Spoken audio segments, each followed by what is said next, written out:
یه سوالی پرسیده خانمی حالا تو فضای مجازی، خیلی جاها گذاشته بودنش و حالا منم نظر خودم رو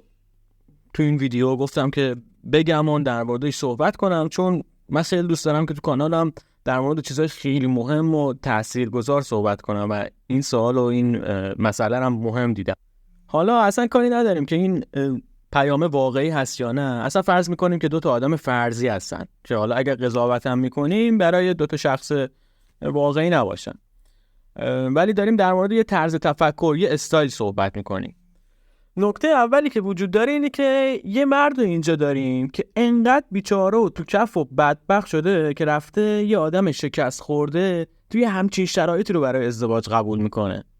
حالا یکی از دور مثلا ببینه تو جامعه و اینا دیگه الان داره یه جوری اینجوری جا میفته، میگه چه مرد خوبی، هم کارای خونه میکنه، نمیدونم خیلی هم عاشق بوده که اتفاقا با این شرایط قبولش کرده و این خانومه است که خیلی پسته و داره خیانت میکنه بعد از این همه لطفی که این مرده بهش کرده و الان هم باز میخواد بذاره بره.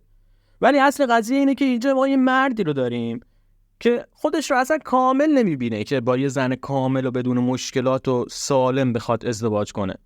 اومده با یه همچین شخصی و پیدا کرده، حالا انقدر ضعیفه که داره تو زندگی همینطوری پشت سر هم باج میده و به قول مؤدبانش بخوایم بگیم چابلوسی میکنه که مثلا حالا این دوستش داشته باشه و نذاره بره و یه موجود دوست داشتنی به نظر برسه که آخرم میبینید که همون چیزی که داره ازش میترسه داره سرش میاد. حالا دخترم اولش به خاطر اینکه توی مشکلات بوده و بدبختی بوده اوکی داده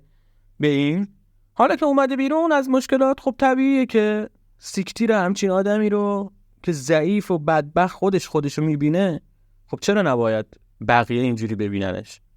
میزنه و با یکی دیگه دوست داره بره. این ذات ناخودآگاه هر آدمیه. حالا یکی از دور که میبینه میگه این خانم خیلی کارش زشته، این مرد خیلی خوبی بود و از این حرفا، ولی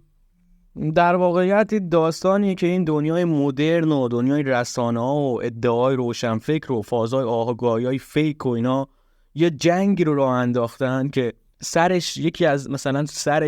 طرفاش همین فمینیستا هستن که میخوان نظام خلقت و طبیعت رو به هم بزنن و مرد رو از اون حالت طبیعی و تکاملی خودش بیرون بکشن، بکننش یه موجود ضعیفی، و زن رو هم اتفاقا از اون حالت تکاملی و طبیعی خودش بیرون بکشن و اتفاقا به جای اینکه هر دوشون همون به شکل طبیعی یا همون شکل غریزی، چیزی که طبیعتشون میخواد، همون شکلی که خلق شدن رفتار بکنن، میخوان فیک رفتار بکنن و همه قوانین و نظام رو به هم بزنن و از توش هم یه همچین مشکلاتی که وحشتناکه به وجود میاد. اما در واقع اصلا حقیقت اصلا جنگی اصلا وجود نداره بین زن و مرد. هر کی اگر همون طبیعی خودش رفتار بکنه، تو همون انرژی زنانگی خودش و انرژی مردونه خودش رفتار بکنه، همه چی خیلی هم خوب پیش میره و هیچ وقت همچین اول اینکه انتخابای یه مرد هیچ وقت نمیکنه، اینقدر ضعیف نمیشه که انتخاباتش هم اینقدر ضعیف جلو بره، و خانم‌ها هم اینقدر ضعیف نمیشه و از اون طبیعت خودش بیرون نمیاد که بخواد یه همچین خیانتایی بکنه و همچین زندگی رو به هم بزنه. چون زن‌ها تو طبیعت خودشون اینه که خانواده رو دوست دارن، مردشون رو دوست دارن و اصلا دوست ندارن خیانت بکنن، چون اون شکل طبیعی خودشون به این شکل خلق شدن و وقتی همه چیز به هم میخوره اونا هم از اون حالت ذاتی خودشون بیرون میان و دوست دارن خیانت بکنن. خلاصه که اصلا به نظر من در حقیقت کل زن و مردی وجود نداره و روح در عالم‌های بالاتر جنسیتی نداره و این یه سفر کوتاهی هست که حالا یه جسمی گرفتیم و حالا تو نقشه بازی زن حالا یا مرد خیلی بهتره که ما اون جسم رو بپذیریم و همون نقشی که گرفتیم رو با همون امکانات و همون ابزارهایی که بهمون داده شده با همون نقش بازی بکنیم. میخواستم بگم که به هر کی که این وایس به دستش میرسه، میخواستم بگم که اصلا گول این حرفا که این چه مرد خوبی و این زنه چقدر کثیفه و داره بهش خیانت میکنه و از این جور چرت و پرتا به هیچ عنوان نخورید و هیچ زن سالم و طبیعی از این همچین آدم ضعیفی خوشش نمیاد و همشون میخوان مکملشون رو پیدا بکنن و اونایی که توی همچین شرایطی هستن وقتی مشکلشون که رفع شد مثل آشغال و دستمال یه همچین آدم ضعیفی رو میندازن دور. این یه واقعیتی و هر کی هم عواقب تصمیم‌ها و انتخابای خودش رو میگیره و این طبیعته که به بهترین شکل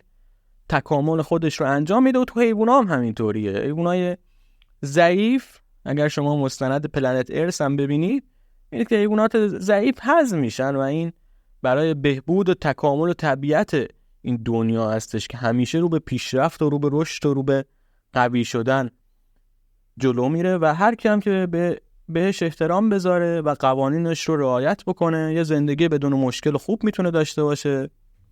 و هر کی هم که بخواد قوانین طبیعی و غریزیش رو به هم بزنه مشکلات وحشتناک این از رو تکامل میزنه بیرون و باید باهاش کلنجار بره.